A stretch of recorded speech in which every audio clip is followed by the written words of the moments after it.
4. 계시의 선취 구조, 예수의 부활. 판넨베르크의 삼위일체론적 해석은 역사로서의 계시 명제에 대한 조직신학적 작업이라는 점을 앞서 언급하였다. 판넨베르크는 이미 1961년에 출간된 역사로서의 계시라는 저서를 통하여 이 문제를 분명히 한 바 있다. 이 책에 실려있는 계시론에 대한 교의학적 명제라는 논문 안에 역사 계시론에 대한 7개의 명제가 피력되어 있다. 이러한 구조를 기초로 하여 그는 끊임없이 역사 계시에 대한 신학적 작업, 예컨대 자연신학적 신사고와 삼위일체론적 신사고를 통하여 그 주장을 확대하였다. 이러한 문제들은 어느 정도 앞에서 설명되었으리라 생각되지만 기독교 신학으로서의 역사 신학이 검증받아야 할 가장 중요한 문제가 아직 한 가지 남았다. 그것은 다름 아니라 계시의 기독론적 기초이다.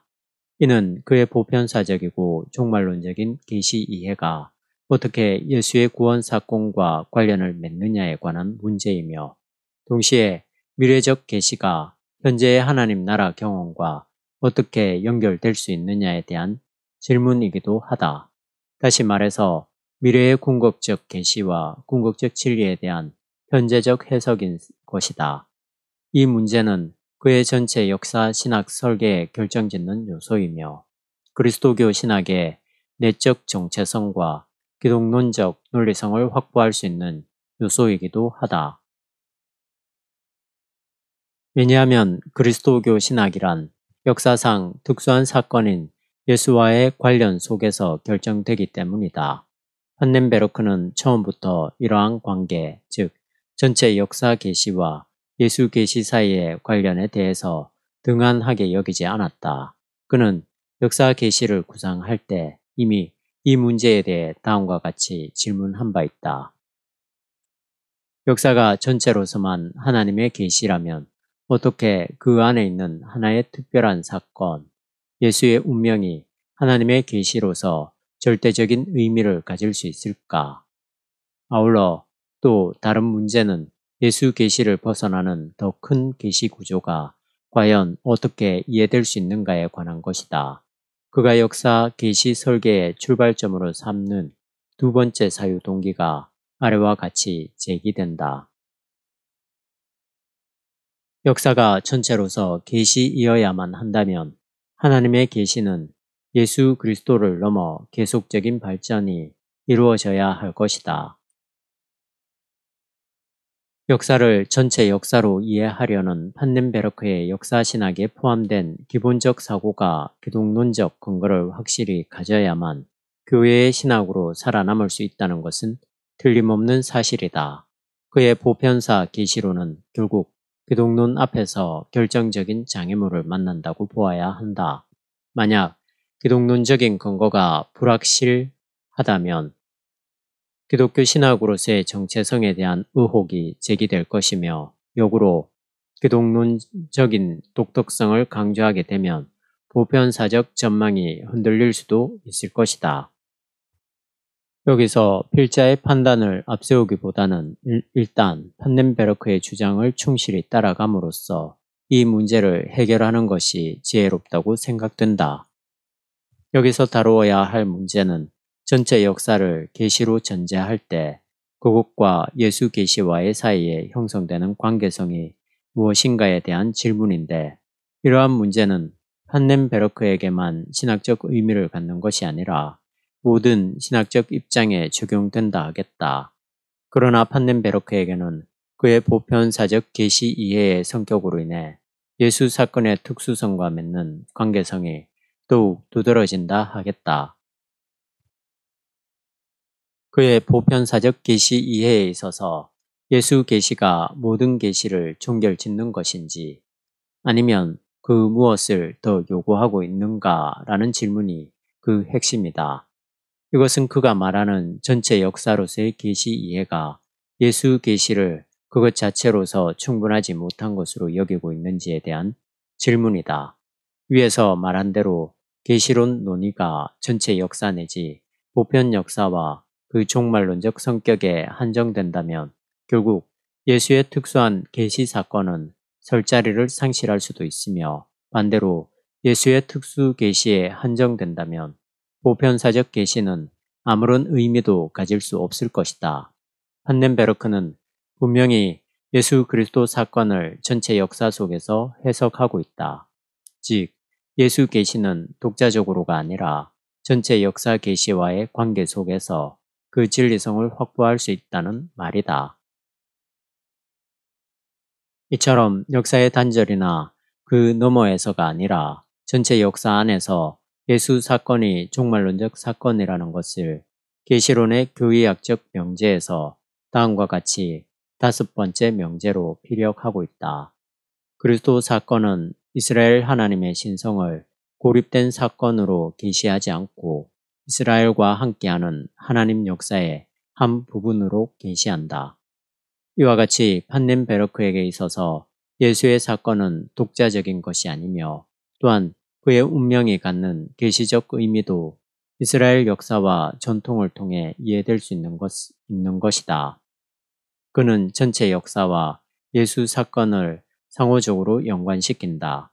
예수 사건은 전체 역사 연관 속에서 그 종말론적 계시로서의 현실성을 획득할 수 있으며 동시에 전체 역사는 예수 계시를 통해 종말론적 진리성을 확보할 수 있다. 그가 어떻게 전체 역사 속에서 예수 계시를 해석하고 있는지 살펴보도록 하자. 판넨베르크는 전체 역사를 하나님의 참된 계시로 설계하려는 자신의 구상이 예수 계시를 통해서만 온전히 해결된다고 생각하는데 이 문제는 그의 관념주의적 역사 이해의 동기가 어떻게 유대적 전통과 결합될 수 있는가의 관련성 속에서 해결되는 것으로서 그것은 다름 아닌 선취 개념이다.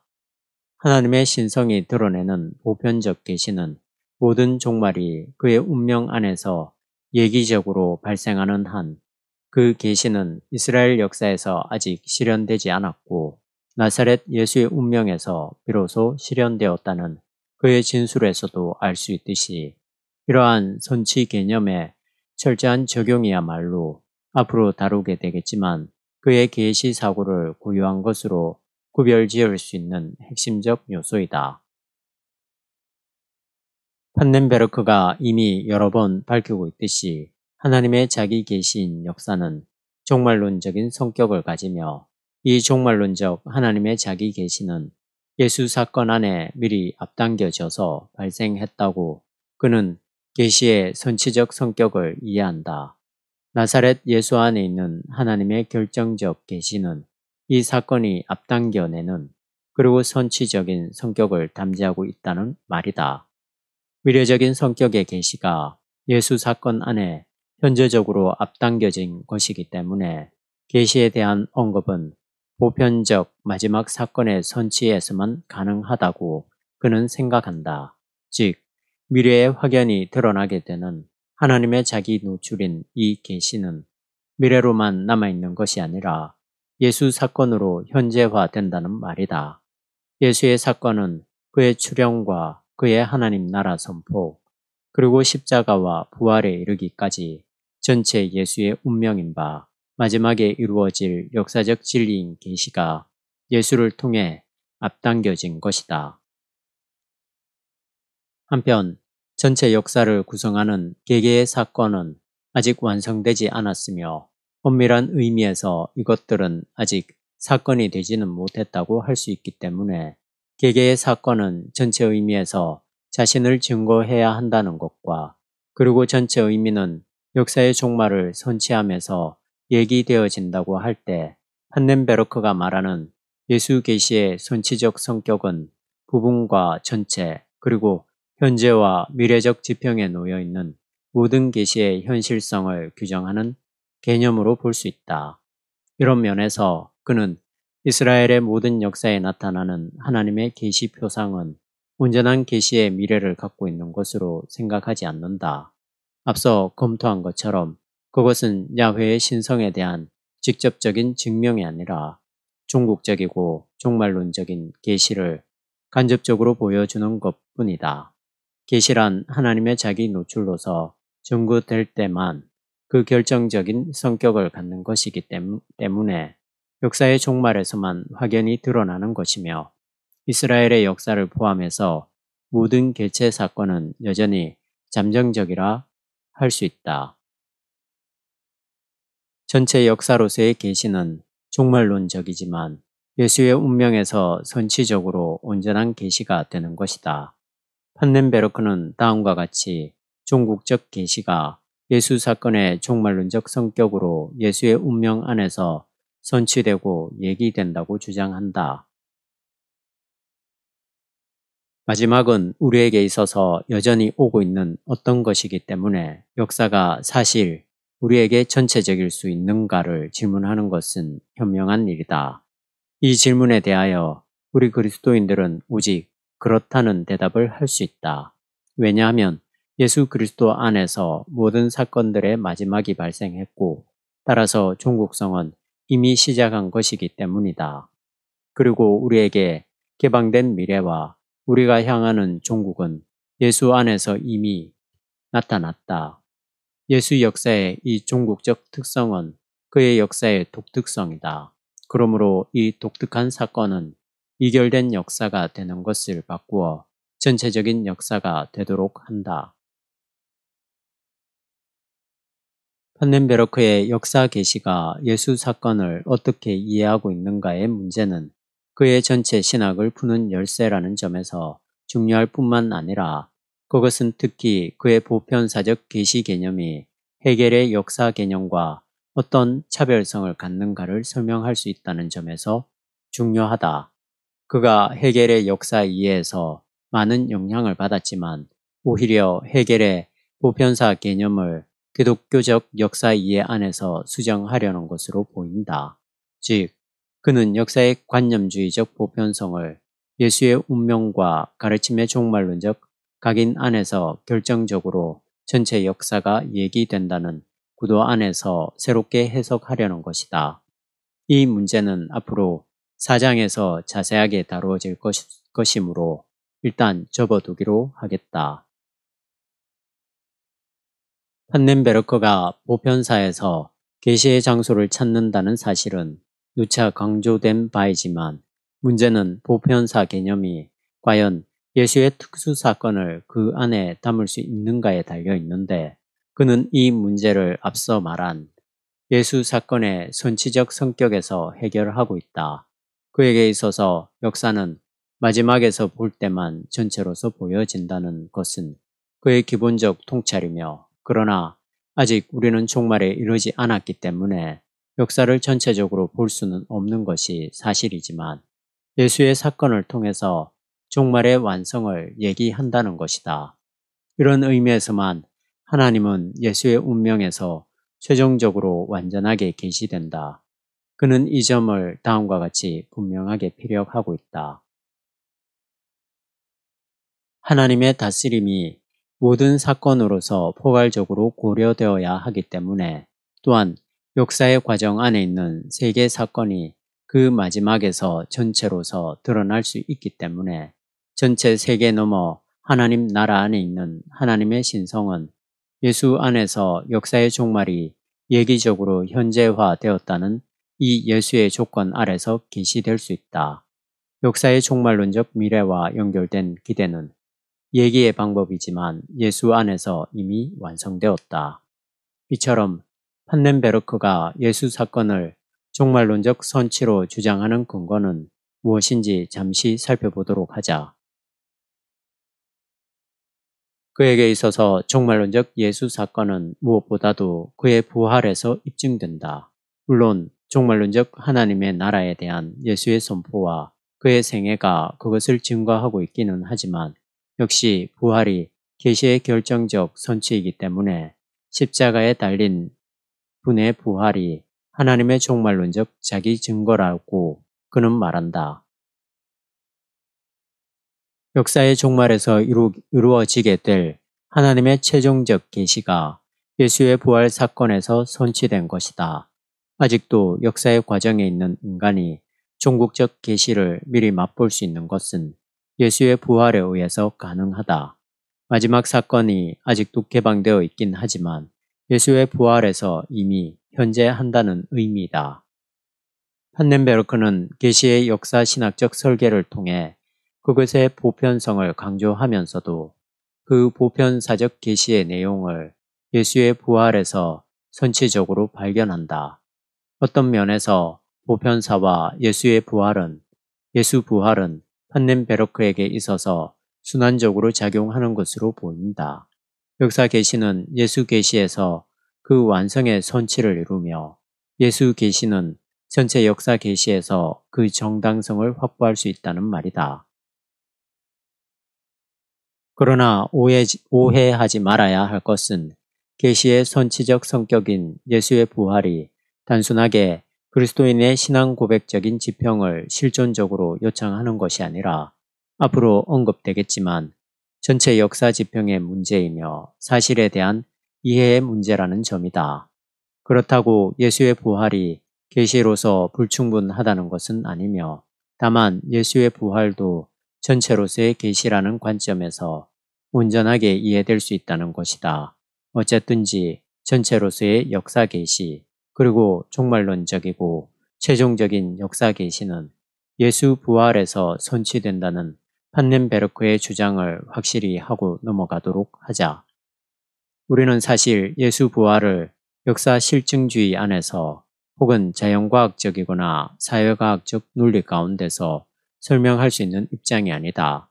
신학이 예수 부활에 접근하는 방식은 그러한 것일 수 없으며 그럴 필요도 없다. 예수 부활의 개념을 초기 교회 공동체가 토했던 삶의 자리에서 찾아보는 길이 타당하다고 생각된다. 이런 점에서 예수의 부활이 초대교회의 전승적 상황에서 어떤 내적 의미를 갖고 있는지에 대한 판넨베르크의 설명을 요약하자면 다음과 같다. 첫째, 예수가 부활했다면 세계의 마지막은 도립된 것이다. 둘째, 예수가 부활했다면 이것이 유대인들에게 의미하는 바는 하나님 스스로 예수의 부활 이전에 등장했다는 사실을 확증하는 것이다. 셋째, 죽은 자로부터 부활을 통해 예수는 인자와 아주 가깝게 되어서 인자란 다시 오실 예수와 다르지 않음이 확실해졌다. 넷째, 죽음에서 부활한 예수가 하나님에게 올리워졌다면 그리고 이로써 세계의 마지막이 도립되었다면 예수 안에서 하나님은 결정적으로 계시된다. 왜냐하면 계시란 근본적으로 마지막 사건으로서 신성의 온전한 드러남이기 때문이다. 다섯째, 십자가에 달린 예수의 종말론적 부활에서 이방 선교가 동기화된다. 부활이란 새로운 세상의 손치이며 새로운 세상은 보편적 지평을 갖고 있기 때문에 유대인만이 아니라 세계의 구원을 지향한다는 의미이다.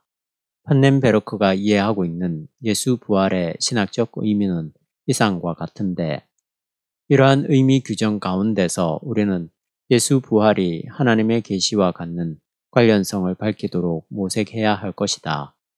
판넨베르크에게 있어서 예수의 부활은 종국적 역사 계시의 결정적 사건이며 바로 그것의 선취이다. 그 부활로서 세계의 종말이 이미 발생했다고 그는 다음과 같이 진술한다. 모든 사건의 종말에서 하나님은 자신의 신성을 통하여 모든 권세 너머에 계신 자로서, 즉 모든 것에 역사하시는 자로서 계시되어질 수 있다. 예수의 부활 안에서 모든 사물의 마지막이 이미 그에게 돌입하였기 때문에 최종적인 것이 예수 안에서 이미 거기 있다고 언급될 수 있다. 오직 예수 부활 안에서 세계의 마지막이 벌써 거기 있기 때문에 그에게 하나님은 스스로 계시된다. 이처럼 판넨베르크는 예수 부활이 모든 세계사의 종국을 의미한다고 생각한다. 이 점은 그의 기독론적 방법론에서도 주장되는 것이다. 그가 기독론적 방법론을 위로부터 그리고 아래로부터라고 나누면서 위로부터의 기독론을 성육신에서, 아래로부터의 기독론을 역사적 인간, 즉 예수의 사신과 운명에서 시작하여 성육신으로 진행된다고 설명하면서 아래로부터의 기독론이 부활에서 논의를 시작하지 않고 그의 선포와 사역에서 시작하는 것을 비판한다. 왜냐하면 아래로부터의 기독론이라 하더라도 예수의 부활에서 그의 신성을 찾아야 한다고 생각하기 때문이다. 그가 생각할 때 종국적 계시에 대한 선치 구조로서의 부활이 기독론의 기초가 된다. 판넨베르크는 하나님을 역사적 관점에서 사고하기 때문에 기독론을 연역적인 의미에서 유실론적으로 전개하거나 혹은 예수의 선포에 집중하는 기납적인 방법론을 선택하지도 않는다. 그는 양극단을 지향하고 예수의 부활을 통해 예기적으로 계시된 보편사적 의미의 전개로서 나사렛 예수를 통해 계시되는 하나님이라는 계시론적 방향에서 기독론을 이해하고자 한다. 계시와 역사에 대한 판넨베르크의 이러한 관계 설정은 헤겔을 중심으로 한 유럽의 관념주의적 역사 철학을 극복한다는 점에서 특히 중요하다. 즉, 예수 운명의 종말론적 성격이 하나님 계시의 전체로 드러나게 된다면 역사 진보 사관인 헤겔식 역사 철학의 딜레마가 해결될 수 있다는 말이다. 그에게 있어서 그리스도 사건은 개방된 역사의 미래로 진행될 뿐만 아니라 모든 역사 개념보다 우위에 놓여 있다. 이런 점에서 판넨베르크가 말하는 역사 개념은 유럽의 역사 철학과는 그 궤를 달리한다. 예컨대 트렐치의 유럽식 문화사고와 판넨베르크의 보편적 역사사고는 확실한 차별성을 갖고 있다. 피터 아이어가 필요하고 있듯이 판넨베르크는 내재적 발전 사고를 거부한다. 판넨베르크는 드렐치가 발전시킨 종교사적 신학이 그리스도교 계시에 대해 완전한 혹은 결정적인 진리성을 더 이상 인식할 수 없다고 본다. 그가 예수와 기독교의 종말의 현존에 대한 기초적인 증거를 수용하지 않고 있으면 의심의 여지가 없다는 그의 비판에서도 알 수 있듯이 판넨베르크의 역사 이해는 확고한 종말론에 터하여 구성되고 있다. 그는 역사 계시의 핵심적 구성 요소인 이 역사의 종말을 역사 발전이라는 낙관적 역사 철학에서가 아니라 예수의 종말론적 부활에서 선체적으로 찾고자 한다. 이는 바로 앞서 언급한 대로 예수의 부활은 세계 종말의 시작이며 종말의 얘기이며 종말의 선치이기 때문에 보편사를 선치적으로 결정하는 사건이라는 주장에 근거한 논리라 할 수 있다. 여기서 우리는 판넨베르크가 말하는 부활의 실제적 진실이 무엇인지 질문해야 할 단계라고 생각한다. 예수의 부활이란 세계의 종말이 선치적으로 발생한 사건이며 그런 의미에서 예수의 부활은 바로 종말에 가서야 드러나게 될 궁극적 계시의 선치적 사건이라는 것이 판넨베르크가 본 역사 계시와 예수 사건과의 관계라 할 때 그가 인식하고 있는 부활의 사실성이 무엇인지 질문하지 않을 수 없는 것이다. 물론 예수 부활의 신학적 의미는 이미 충분하게 논의된 상태이지만 부활의 역사성 문제는 아직도 풀리지 않은 신비이기 때문에 역사 계시를 이 예수의 부활과 연관시키는 판넨베르크의 신학적 구도를 명확히 하려면 이 부활의 사실성 내지 역사성에 대한 질문이 필요하다는 말이다. 분명한 것은 2000년 전의 사건을 현재 사실적으로 규명해낸다는 것은 거의 불가능한 작업이며 또한 인간의 생물학적인 부활이란 가능하지 않다는 것이 확실하기 때문에 신학을 사실의 언어로 간주하는 판넨베르크는 자칫 벗어나기 힘든 모순 가운데 빠질 수도 있다. 그가 부활 사건의 사실성을 어떻게 이해하고 있는가에 대해서 고찰하려면 우선 역사 계시와 예수 부활의 선치적 성격을 포괄하는 하나의 신학 개념을 검토해야 한다. 그것은 바로 묵시문학이다.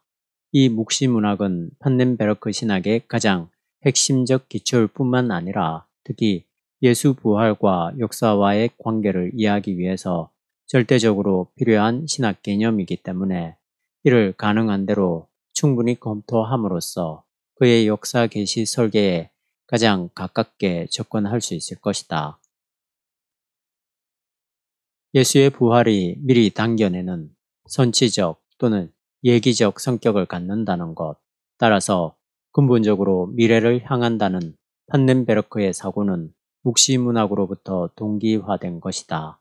죽은 자의 부활이라는 종말적 사건의 묵시문학적 관점에서 그는 예수의 부활을 이해하기 때문에 그의 역사 계시의 바탕을 이루고 있는 것은 바로 이러한 묵시문학적 역사 이해라 할 수 있다.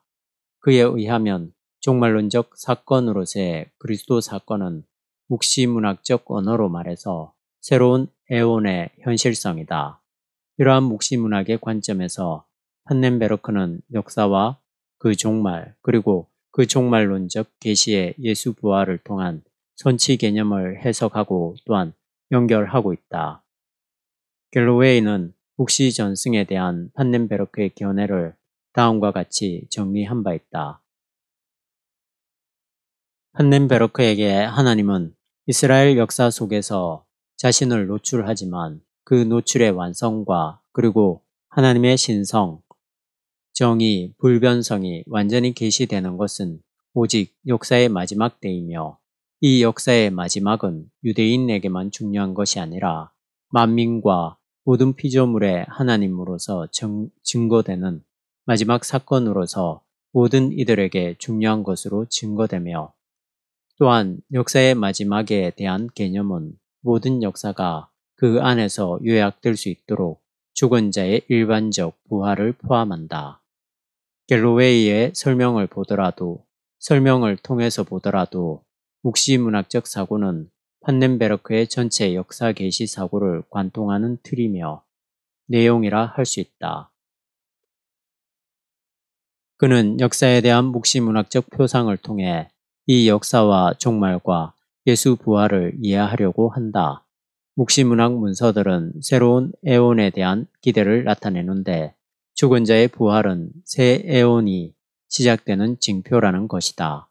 따라서 예수의 부활은 죽은 자의 보편적 부활이라는 묵시문학적 성격을 갖고 있기 때문에 묵시문학적 접근을 통하지 않고는 예수 부활을 이해할 수 없다. 예수 부활의 묵시문학적 해석을 통한 종말론적 계시의 선치 구조를 판넨베르크는 아래와 같이 설명하고 있다.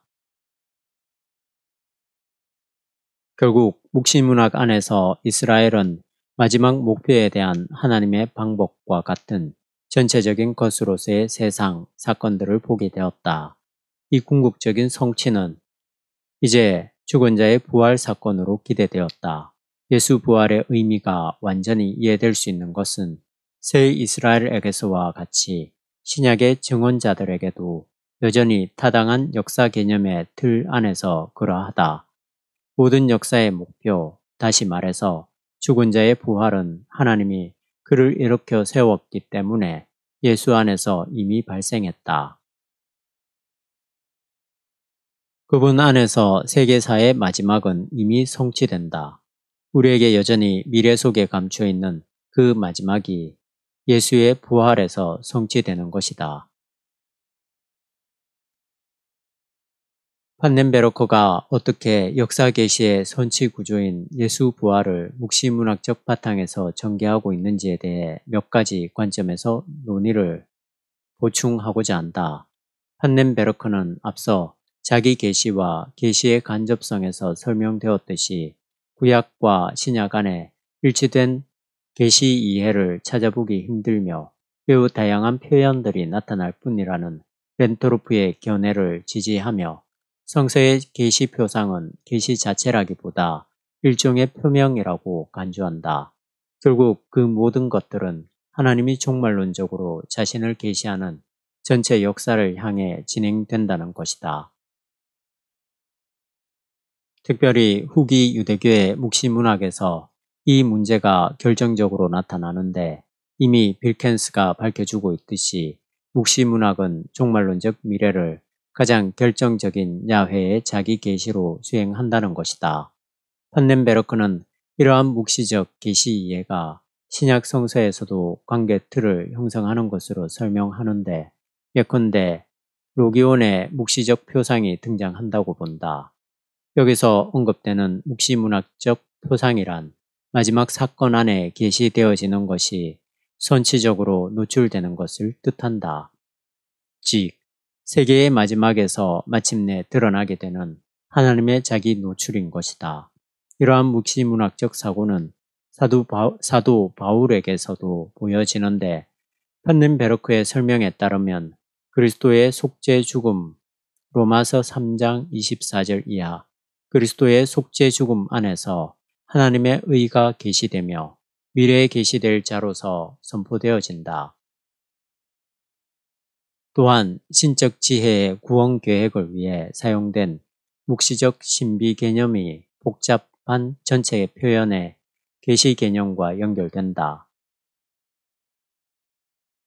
판넨베르크는 성서적 계시 표상의 역사를 묵시문학적 방향에서 추적하고 있다. 예언자적 말씀과 특별히 그 사용은 제2 이사야에게 있어서 결정적 계시가 미래에서 드러난다는 사고로 발전한다는 것이 하나의 전환점이라고 판넨베르크는 설명한다. 말하자면 묵시적 계시 표상은 미래에 계시되어지는 것의 선치적 노출이라는 의미에서 고대의 언어 사용에서 지배적인 계시 경험의 동기를 받아들일 수 있었던 것이라는 말이다. 이러한 묵시적 계시 사고와 그것에 대한 초대교회의 변형과 보충에서 하나님의 현실성에 대한 논쟁이 그리고 신성의 종말론적 진리를 현재적으로 요청하는 것에 대한 문제가 제기되는데 이러한 묵시적 사고의 발전에서 초대교회가 예수를 어떻게 종국적 계시의 선치로 진술하게 되었는지에 대해 그는 다음과 같이 피력하고 있다. 예수 그리스도의 인격과 역사와의 연결 안에 있는 하나님 계시에 대한 신약 성서적 표현들은 유대 묵시 문학의 중재를 통하여 역사 행위에 의한 하나님의 신성의 계시 그리고 역사의 마지막에서 종말론적으로 발생하게 될 계시의 기본 이해에 의해 전체적으로 각인된다. 그리고 예수 그리스도의 운명과 출현 안에 있는 종국적 계시의 얘기로서 기본적으로 이해된다. 이러한 논의를 통해 그가 밝히고자 하는 것은 성서적 묵시문학의 사고가 철저하게 종말의 선치에 대한 집중이라는 사실이다. 이러한 관점은 하나님 나라 개념에도 역시 적용된다고 한다. 그는 하나님 나라가 인간의 지배 질서를 해체하고 모든 인간의 불의에 대한 심판, 또한 동시에 현재적 창조와 죽은 자의 부활에 묶여야만 하며 하나님 나라의 도래를 통하여 세계사의 미래적 완성은 모든 육체 앞에서 하나님의 신성과 그 신적 다스림을 결정적으로 계시할 것이라고 설명한다. 사실 묵시문학에 대한 이해가 그렇게 간단한 것이 아니며 이에 대한 이해도 서로 상이하기 때문에 판넨베르크가 묵시문학을 역사 계시의 종말론적 선치 안에서 해석하는 것이 과연 타당한가 하는 질문이 가능하다. 그러나 묵시문학을 예언적 문헌과 명백하게 구분한다는 것이 용이하지 않지만 그것이 헬라 시대의 유대 백성이 처한 시련과 예언자들의 태조라는 상황 가운데서 발생한 것만은 분명하며 따라서 묵시문학 기자들이 묵시적 방법으로 접근하고 있지만 확고한 역사의식 가운데서 하나님의 신성이 온전히 노출되는 새로운 세계에 대한 표상을 가졌다고 보아야 한다.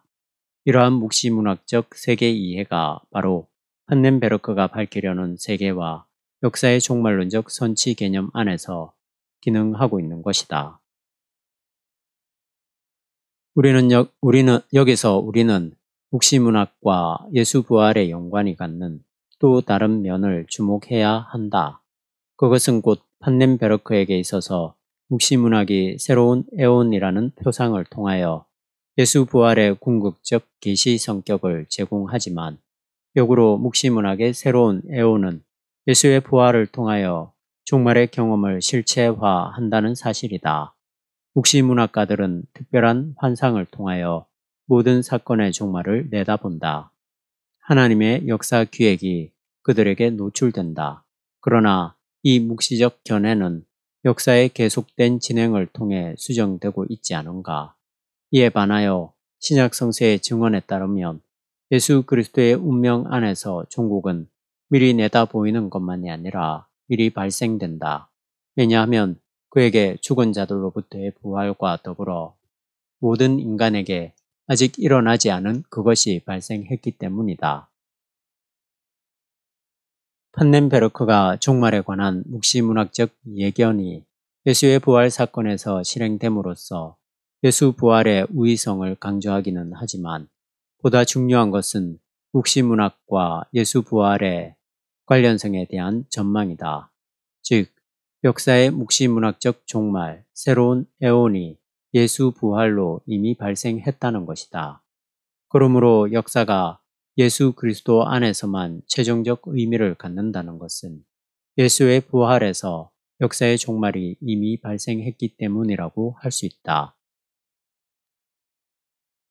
이스라엘의 하나님은 예수의 부활을 통해서 궁극적으로 그의 신성을 증거하고 모든 사람의 하나님으로 나타났으며 따라서 죽은 자로부터의 부활은 바로 묵시문학적 종말의 사건이고 더 나아가 예수의 종말론적 사건인 부활을 통해서만 하나님은 예수 그리스도 안에서 자신을 드러낸다는 것이다. 또한 판넨베르크의 역사 계시 설계 안에 놓여 있는 종말론적 선치로서의 예수 부활에 대한 해석은 이방 세계를 향한 초대교회의 선교적 사명 안에서 그 정당성을 갖게 된다. 모든 사물에 대한 종말의 선치로서 그리스도 사건이 갖는 종말론적 성격만이 비유대인에게 이스라엘의 하나님을 참된 하나님으로 인식해 하며 이 하나님은 그리스 철학이 질문하여 마침내 하나님이라 부를 수 있게 된 그 하나님이라고 그는 설명한다. 말하자면 예수 그리스도의 종말론적인 사건인 부활은 그 묵시문학적 성격, 새로운 세계의 보편적 지평으로서 세계사적 사건 자체가 되며 그리고 보편적인 종말의 사건일 뿐만 아니라 세계 완성의 선치가 된다는 것이다. 이런 면에서 예수 사건 이후의 하나님 활동은 근원적으로 새로운 것이 될 수 없으며 이것들은 예수 부활의 종말론적 선치의 징표 안에 놓여 있는 셈이다. 따라서 이 역사는 그리스도 계시의 선포에 의해 규정되고 이 선포의 완성에서 새로운 세계사적 사실이 창조된다고 할 수 있다. 결국 묵시문학적 전통 가운데서 예수의 부활은 발생했으며 이 종말론적 선치인 예수의 부활에 근거하여 초대교회는 그리스도교의 보편사적 지평을 회복함으로써 세계 구원의 종교로 자신을 규정한 셈이다. 이 자리에서 묵시문학에 대한 일반적인 토의를 더 이상 진행시킬 필요는 없다고 본다. 다만 죽은 자의 보편적 부활이라는 묵시문학적 세계 이해와 예수의 부활이 상호적으로 하나님 계시의 종말론적 성격과 선치적 성격을 드러낸다는 사실을 분명히 할 때만 판넨베르크의 역사 계시 설계에 특히 그가 말하는 예수 부활의 사실성에 접근할 수 있다는 점을 다시 한번 강조하는 것으로 충분하지 않을까 생각한다. 판넨베르크의 묵시문학적 적용을 분명히 하기 위해서 여기서 잠시 그의 묵시문학적 부활 이해에 대한 몰트만의 비판을 살펴보고자 한다. 계시의 선치 구조에 있어서 판넨베르크가 묵시문학을 적용시키는 것에 대해 몰트만은 하나님의 완전한 자기 계시는 시작이 아니라 역사의 마지막에 일어난다는 판넨베르크의 이해가 후기 유대교의 묵시문학자들이 가졌던 역사 이해라고 지적하면서 묵시문학자들은 역사의 종말을 죽은 자의 일반적 부활이라는 특별한 환상 가운데서 예견했다고 설명한다. 이러한 판넨베르크의 보편사적 신학을 가리켜 몰트만은 그리스 우주론적 신학의 확장과 극복으로 간주하며 또한 이것은 그리스 우주론적 사고 구조를 종말론적으로 적용하는 것에 지나지 않는 시도라고 비판한다. 몰트만은 묵시문학적 역사 이해가 예언자적 종말 이해와는 근본적으로 다르다고 지적하면서 묵시문학에는 하나의 종교적이며 결정론적인 역사 이해가 그 안에 놓여 있기 때문에 결국 역사의식의 상실로 나아갈 수밖에 없다고 한다. 그는 야훼의 계획에 따른 세계사의 묵시문학적 시기 구분은 하나의 고대 이질적 우주론적 도식의 보편사적 해석이 아닌가라고 질문한다. 이렇듯 묵시문학의 토대를 둔 역사신학적 설계에 대하여 역사의식의 상실이라고 비판하는 몰트만은 묵시문학적 사고가 종말론의 우주화가 아니고 우주론의 종말론화가 나아가야 한다고 우주론의 종말론화로 나아가야 한다고 대안적 주장을 제기한다. 메시아니즘적 정치 해석학을 설계하는 몰트만에게 있어서 이러한 비판은 당연한 것일지 모른다. 몰트만에게는 역사 해석이 중요한 것이 아니라 역사 변혁이 중요한 과업이라는 점에서도 역시 자연스러운 결론이라 할 수 있다. 그러나 이는 몰트만이 판넨베르크의 신학적 기획을 충분히 이해하지 못한 것으로 여겨진다. 판넨베르크가 말하는 역사 계시의 묵시문학적 선치 구조는 몰트만이 염려하는 대로 종말론의 우주화가 아니라 오히려 유대 묵시문학적 사고와 기독론적 종말론을 통하여 보편사의 인과율적 발전과 순환적 역사 철학을 지향하며 전체 역사를 종말론적 하나님의 계시로 해석함으로써 통전적 세계 이해의 신학적 지평을 확장한 것으로 보아야 한다. 이런 면에서 판넨베르크가 말하는 예수 부활의 묵시적 성격은 하나님의 자기 계시인 역사의 종말을 앞당겨 완성하고 해석하는 핵심 개념으로서 보편사의 기독교 신학적 각인이라고 할 수 있다. 지금까지 살펴본 대로 판넨베르크는 하나님의 보편사적 자기 계시를 묵시문학적 예수의 부활에 집중시킨다. 예수의 부활은 그의 운명을 결정짓는 요소이며 하나님의 보편적 계시가 묵시문학적 선치와 얘기에서 이해될 수 있는 종말론적 사건이다.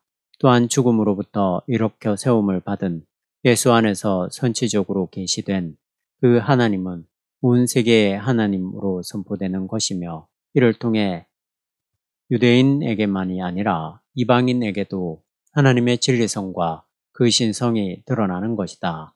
따라서 예수의 부활은 전체 역사의 연관인 묵시문학적 역사 이해 가운데 놓여 있음과 동시에 전체 역사를 결정짓는 사건이라 할 수 있다. 역사의 끝에서만 역사를 전체적으로 전망할 수 있기 때문에 종말론적 선치인 예수의 부활에서만 역사, 바로 그 역사 계시가 드러난다는 판넨베르크의 주장이 여기서 밝혀보려 했던 계시의 선치 구조이다. 이제 끝으로 앞에서 제기한 대로 예수 부활의 사실성과 역사성에 대해 직접 질문할 시점이라고 생각한다. 판넨베르크에게 있어서 예수의 부활은 유대의 묵시문학적 연관 속에서 발생한 선치적 종말의 사건이라는 것을 이미 지적했지만 과연 그 부활의 사실이 무엇인가에 대해 짚고 넘어가야 한다. 이 물음은 예수 부활의 종말론적 선치에 대한 보충적 질문일 뿐만 아니라 인간의 보편적 주권과 그 부활이 무엇인가 하는 종교 일반과 신학의 가장 심원한 질문이라는 면에서 우리의 관심을 불러일으킬 수밖에 없다. 우리가 인간의 죽음과 부활을 언급할 때 신학을 하는 자로서 당연히 예수의 죽음과 부활로부터 시작하는 것처럼 예수의 부활이 갖는 사실성에 대한 질문은 조직신학적 논증을 위해서만이 아니라 개인의 실존적 의미에서도 역시 매우 절실하다 하지 않을 수 없다. 판넨베르크의 계시론에 놓여 있는 예수 부활과 전체 역사와의 연관성을 고려할 때 예수 부활의 사실성을 담보하는 것이야말로 판넨베르크 신학에 있어서 가장 중요한 과업이다. 만약 예수 부활의 사실성이 흔들린다면 역사 계시의 기본적 구도마저도 안전하지 않다고 말할 수 있을런지 모른다. 그러나 우리가 전제할 수밖에 없는 점은 예수 부활 문제가 사실적 증명을 필요로 하지 않을 뿐만 아니라 그럴 수도 없다는 것이다. 또한 부활의 역사성이라고 할 때 무엇을 역사적이라고 정의하는가의 문제도 간단하지 않으며 그리고 부활 자체에 대한 이해와 해석을 신학적으로 어떻게 접근하는가에 따라 이 답변은 달라질 수 있다. 바꾸어 말해서 존재론에 대한 이해에 따라 예수 부활의 사실성도 역시 다르게 이해되게 마련이다. 판넨베르크는 예수 부활 사건의 사실성에 관한 문제를 기독론에 있어서 가장 큰 난제로 생각하면서 그 문제가 그것 자체의 독립된 주제로서가 아니라 예수 그리스도의 인격과 종말론적 부활과의 연관 속에서 이해되는 문제로서 다루어져야 한다고 다음과 같이 피력한 바 있다.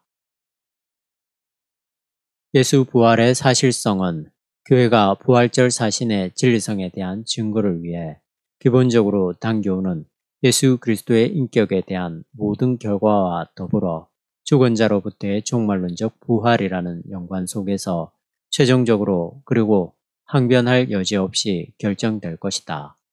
판넨베르크는 예수 부활의 역사성 문제에서 일반적으로 몇 가지 편견이 있음을 다음과 같이 지적하고 있다.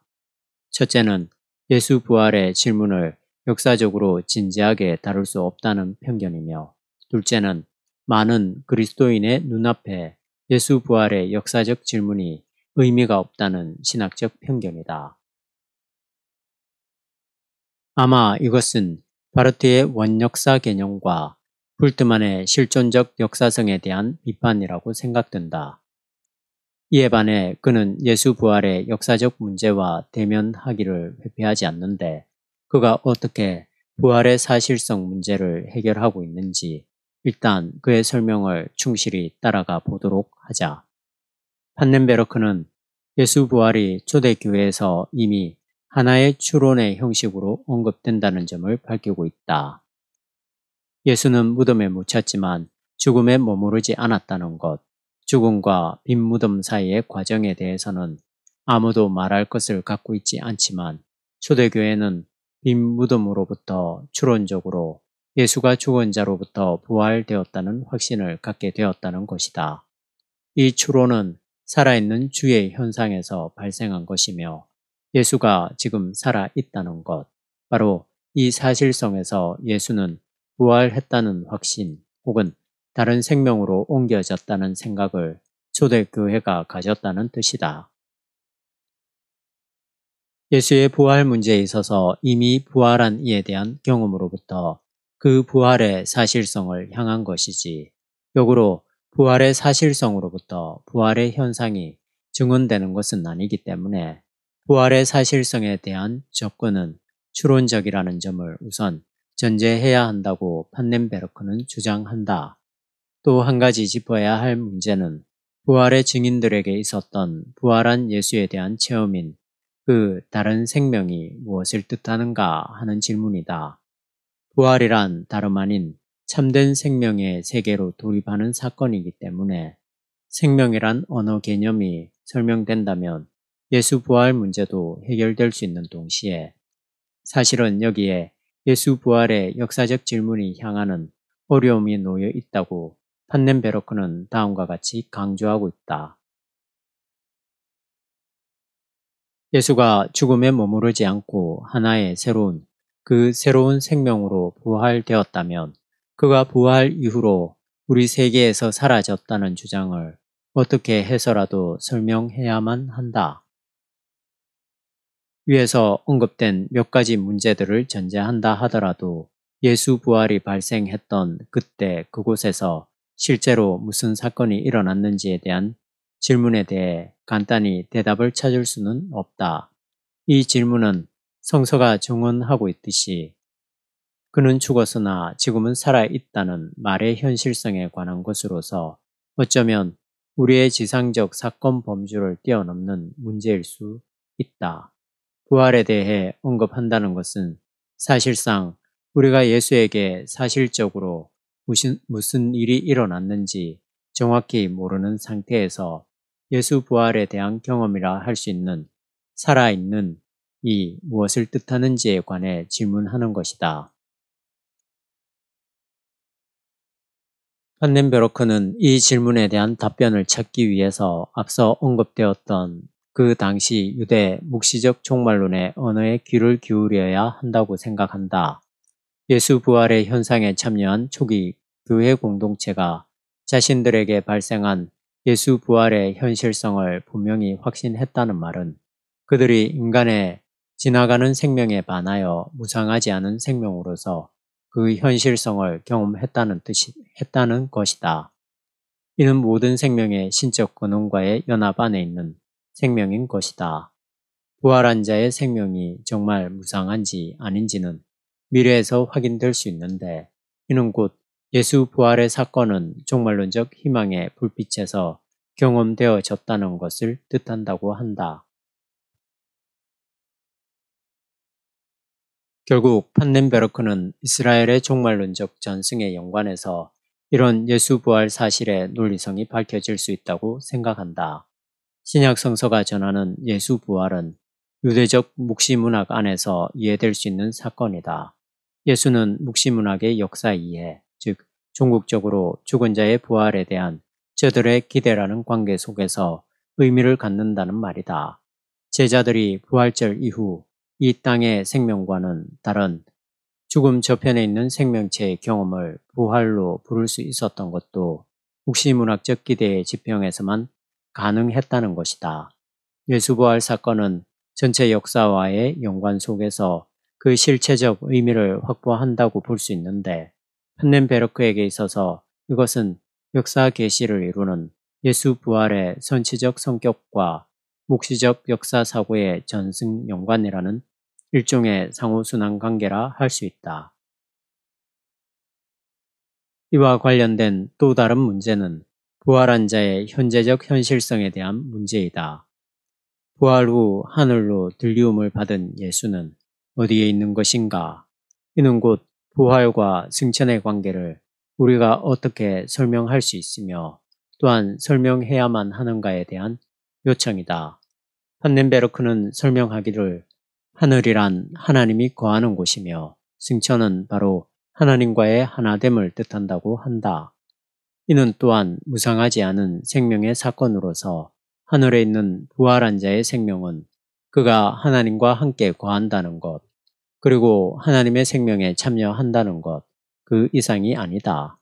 말하자면 부활한 자의 현재적 실제는 다름 아닌 하나님의 존재 방식에 참여한다는 것이다.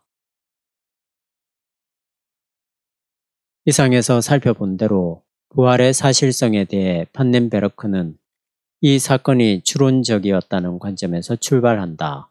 부활이란 초대교회의 생명에 대한 경험인데 이것은 하나님의 생명에 참여함으로 주어지는 것이었다. 하나님의 생명에 참여한다는 것은 종말론적인 사건이며 이 종말론적인 생명 이해는 결국 묵시문학적 전승과의 관계 속에서 역사 연관으로 연결된다고 판넨베르크는 주장하고 있다. 결국 그가 말하는 예수 부활의 사실성이란 하나님의 존재 방식에 도입한 것이며 이것은 전체 역사와의 상호 관계 속에서만 확증될 수 있는 문제이다. 우리는 아무리 예수 부활의 사실성을 실험실에서 재현할 수 없다. 우리는 아무도 예수 부활의 사실성을 실험실에서 재현할 수 없다. 예수 부활을 영상으로 녹화하여 그대로 재생하듯이 검증하려 했다면 이것은 신학 작업에 대한 엄청난 곡해일 수밖에 없다. 부활의 사실성이란 신학적 의미에서 해석학적 성격을 가진 것이지 실증적 논증으로서의 그것은 결코 아니다. 판넨베르크가 사실의 언어를 중요하게 여기지만 부활의 사실성에 대한 검증을 통해 부활의 객관적 사실을 찾아내겠다는 말이 아니다. 그는 사실을 사실로 드러낼 수 있는 역사 연관을 통해서 부활의 사실성에 대한 신학적 개념을 구성하려는 것이다. 그러므로 예수 부활은 죽은 자의 보편적 부활이라는 묵시문학적 기대의 전체 연관에서만 밝혀질 수 있는 문제라는 것이 예수 부활의 사실성에 대한 판넨베르크의 대답이라 할 수 있다. 결국 이 문제는 판넨베르크의 역사 계시의 선치 구조로 다시 돌아가야만 한다. 예수 부활은 제자들에게 확실하게 경험된 사실이지만 이 사건은 종말이 이미 선치적으로 발생했다는 묵시문학적 지평에서만 그 확실성이 확보될 수 있는 것이며 또한 그것에 근거하여 역사의 완성이 예수에게서 시작했다는 것, 따라서 죽음으로부터의 부활이 예수에게서 발생했다는 사실을 증거하는 것이다. 묵시문학적 전승에 근거하여 판넨베르크는 하나님의 생명에 참여케 되는 죽은 자들의 보편적 부활의 종말의 선치로 보았다. 죽은 자들의 부활을 실증적으로 논할 수는 없다.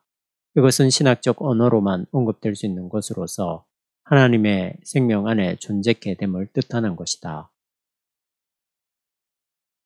그러므로 판넨베르크가 말하는 예수 부활의 사실성은 역사로서 계시하는 하나님의 전체 역사인 보편적 역사가 예수에게서 선치되었다는 그 사실을 인정하는 경우에만 이해될 수 있는 하나님의 사건이다. 어떤 이들은 판넨베르크의 이러한 결론에 대해 결국 말씀의 신학이 말하는 것과 별로 크게 다르지 않다고 여길는지 모른다. 그가 예수 부활을 분명한 역사적 사건으로 이해하고 있다는 점, 그리고 그것의 종말론적 해석이라는 점에서 기독교 신학의 전통 가운데 놓여 있음은 사실이다. 그러나 그는 예수 부활을 기독교가 벗어버려야 할 짐으로 여기지 않고 오히려 기독교 신앙의 확고한 기초로 본다는 점에서 자유주의 신학으로부터 구별될 뿐만 아니라 부활의 사실성을 단순히 신앙의 대상으로 넘겨버리지 않고 전체 역사와의 간단 없는 연관 속에서 보편사적으로 해석하고 있다는 점에서 말씀 신학적 전통과 또 구별된다고 보아야 한다. 말하자면 그가 말하는 부활이란 성서에 그렇게 기록되었기 때문에 진리가 아니라 하나님이 자기를 계시한 전체 역사와의 관련 가운데서 그 역사의 마지막의 선치로서 증거되기 때문에 하나님의 계시이며 진리인 것이다.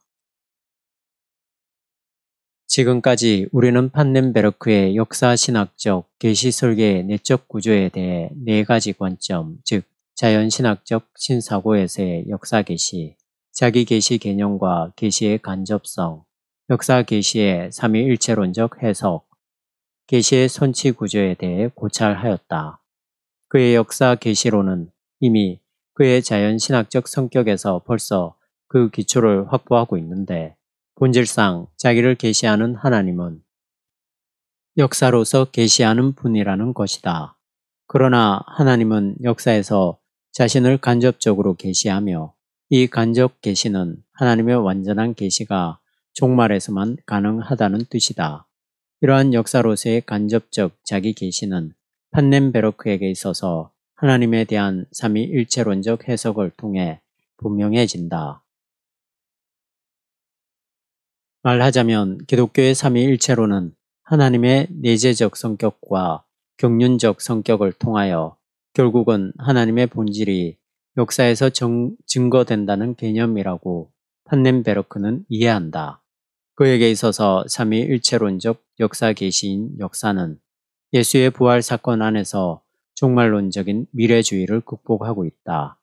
하나님의 자기 계시인 역사는 단순히 미래를 향한 과정만은 아니며 종말론적 계시는 예수 부활이 갖는 선치적 성격으로 인해 이미 발생했다는 것이다. 이런 면에서 예수 부활은 역사 계시 설계의 보편사적 지평과 교동론적 지평을 연결하는 유일한 사건이라 할 수 있다. 확실히 판넨베르크의 역사신학적 계시 설계는 계시의 지평을 근본적으로 새롭게 확장했다고 볼 수 있다. 역사는 그것을 하나님의 계시로 받아들이기에는 너무 모호하고 잠정적이라는 것이 사실이며, 더구나 인간 개체가 역사 전체를 감당하기에는 그 한계를 절감하지 않을 수 없다. 교회사에 있어서 역사는 오히려 하나님을 대적하는 또 하나의 다른 존재로 간주되는 경향이 없지 않았지만, 판넨베르크의 역사신학 설계는 매우 풍부한 조직신학적 구도와 내용을 기초로 하여 종말론적 관점에서 실행됨으로써 20세기 전반기의 말씀과 케르그마 신학의 한계를 극복하고 인간과 세계와 역사의 현실성을 확고한 신학적 대상으로 삼을 뿐만 아니라 철저한 학문적 논리성에 근거하여 역사 계시를 논증하고 있다. 다시 한번 분명히 하고 싶은 것은 판넨베르크가 역사 자체를 단순히 계시라고 말하는 것이 아니라는 점이다. 이 세상의 모든 현실성의 기초 위에서 하나님을 진술해야만 한다면 오직 역사 개념으로만 가능하다는 것이 그의 확고한 입장이다. 역사 자체가 곧 하나님의 계시는 아니지만 하나님의 계시를 설명할 수 있는 유일한 개념은 바로 역사일 수밖에 없다. 그에게 역사는 실증적 역사가 아니라 모든 현실성의 궁극적인 의미와 사실성을 설명해 줄 수 있는 일종의 해석학적 도구라고 보면 틀림없을 것이다.